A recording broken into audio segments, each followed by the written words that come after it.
आज हम फाइनेंस का एक बहुत इंपॉर्टेंट टॉपिक सीखेंगे जो हमारी जिंदगी में बहुत इंपॉर्टेंट होता है, जिसका नाम है time value of money. Money का वैल्यू टाइम के हिसाब से।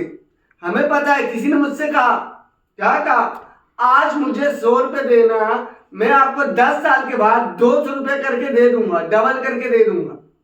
तो लोग सोचते हैं डबल हो गया, बड़ी अच्छी बात है, पर आप ये तो देखो उस 200 का वैल्यू कितना होगा।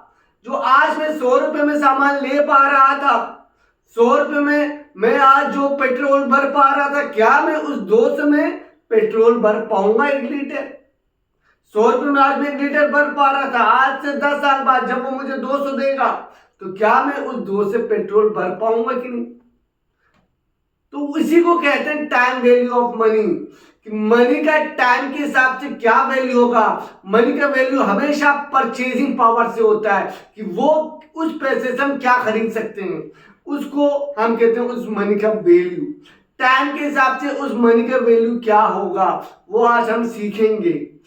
Time value of money. Time value of money को करने के लिए हमारे पास दो टेक्निक्स होते हैं। एक होता है कंपाउंडिंग टेक्निक, एक होता है डिस्काउंटिंग टेक्निक। कंपाउंडिंग टेक्निक क्या बोलता है, प्रेजेंट वैल्यू अगर हमें फाइंड आउट करना है कि फ्यूचर वैल्यू कितना होगा। आज का वैल्यू मुझे पता है पैसे का, फ्यूचर का वैल्यू कितना हो जाएगा, तो मुझे टेक्निक लगाना होगा जिसको हम कहते हैं कंपाउंडिंग टेक्निक।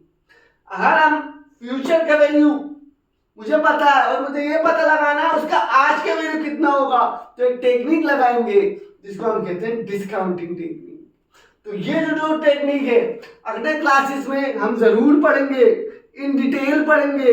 आज आओ फिर से रिकैप कर लेते हैं। Time value of money, present value दे रखा है हमें पता है प्रेजेंट वैल्यू, पर हमें फ्यूचर वैल्यू निकालना है तो हम करेंगे कंपाउंडिंग टेक्निक लगाएंगे। और अगर फ्यूचर वैल्यू दे रखा है हमें प्रेजेंट वैल्यू निकालना है तो हम डिस्काउंटिंग टेक्निक लगाएंगे। तो ये था टाइम वैल्यू के बारे में आज जो मैंने पढ़ाया। याद रखें, कॉमर्स लर्निंग हब मेरा यूट्यूब चैनल, इसको जरूर सब्सक्राइब, लाइक और शेयर करें।